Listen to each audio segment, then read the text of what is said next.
تو عادتاً طوطا وہ جب جاتا تھا صبح اسنان کرنے، ہندو غسل جو اپنا وہ کرتے ہیں صبح صبح، تو وہ جے شری کرشنا کرتا تھا طوطا اس کو تو جب وہ مسلمان اٹھا تو اس کو تو طوطے کو تو نہیں پتا سب، تو اس نے کہا جے شری کرشنا، مسلمان کو برا لگا، اس نے کہا وہ چپ کرو، کہو لا الہ الا اللہ۔ اب وہ روز یہ ڈائلوگ ہونے لگا، تو نتیجہ کیا نکلا، طوطے نے چپ کر لا الہ الا اللہ سیکھ لیا۔ تو جب کچھ مہینے کے بعد وہ ہندو واپس آیا، بچوں کی کہانی ہے، تو اس نے اپنا طوطا واپس لیا اور جا کے لٹکا دیا۔ صبح جب وہ اٹھا اور اس نے کہا جے شری کرشنا، تو طوطے نے کہا چپ کر کے لا الہ الا اللہ۔ بچوں کی کہانی ہے، اس کا مفہوم کیا ہے، صحبت اثر کرتی ہے نا، تو واقعی صحبت اثر کرتی ہے۔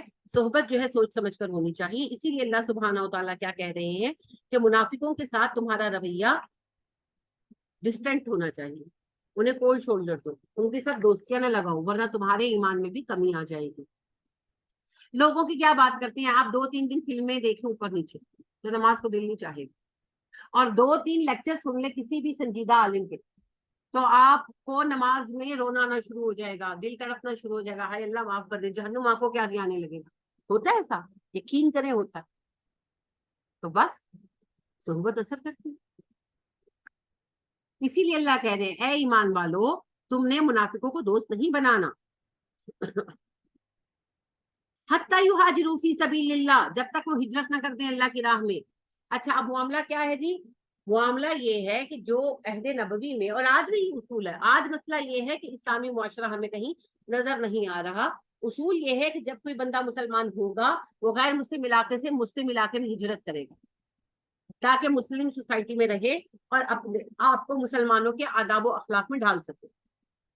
تو اللہ نے کہا کہ جن لوگوں نے ہجرت نہیں کی وہ کفار علاقوں میں رہ رہے ہیں، وہ تمہاری ذمہ داری نہیں ہے اور نہ ہی وہ تمہارے دوست، بے شک وہ مومن ہے ٹھیک ہے، لیکن جب تک وہ ہجرت کر کے تمہارے پاس نہیں آ جاتے، تمہارے ان کے درمیان ولایت کا رشتہ نہیں۔ ولایت کا رشتہ کیا ہے، مسلمان ایک بدن کی طرح ہے، ایک مسلمان کو تکلیف ہوتی ہے سارے بدن کو تکلیف ہوتی ہے، یہ رشتہ تب قائم ہوگا جب وہ اس علاقے کو چھوڑ کر ہمارے پاس آ جائیں گے، اور جب تک وہ نہیں آتے وہ ہمارے دینی بھائی ہیں، ہو سکے گا ہم مدد کر دیں گے، لیکن ہمارا ان کا ولایت کا رشتہ نہیں، ہم ان کے ذمہ دار نہیں ہیں، ولی ذمہ دار ہوتا ہے نا، ذمہ دار نہیں ہے ٹھیک ہے، اور نہ ہی وہ ہمارے دوست ہیں، دوست ہوتے تو ہمارے پاس آ جاتے، سمجھ گئے؟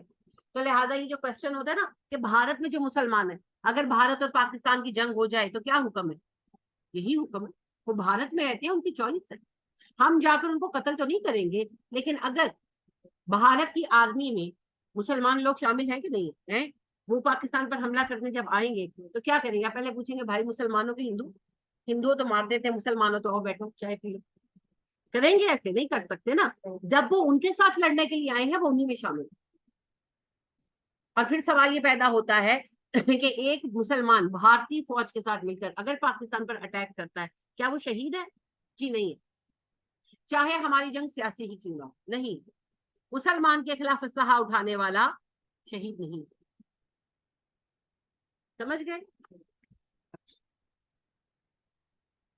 یہ میں نہیں کہہ رہی، آپ کا رب کہہ رہا ہے، فائن تولوا، اگر وہ اس بات سے منہ موڑ لیتے ہیں، فخذوہم، پکڑو انہیں، وقتلوہم، قتل کر دو، حیث وجدتموہم، جہاں انہیں پاؤ، اگر وہ اس بات سے منہ پھیرے انہیں پکڑو، جہاں ملے قتل کر دو، کیا مطلب بھارت جو سارے مسلمان مارا ہو؟ نہیں، جنگ کا حکم ہو۔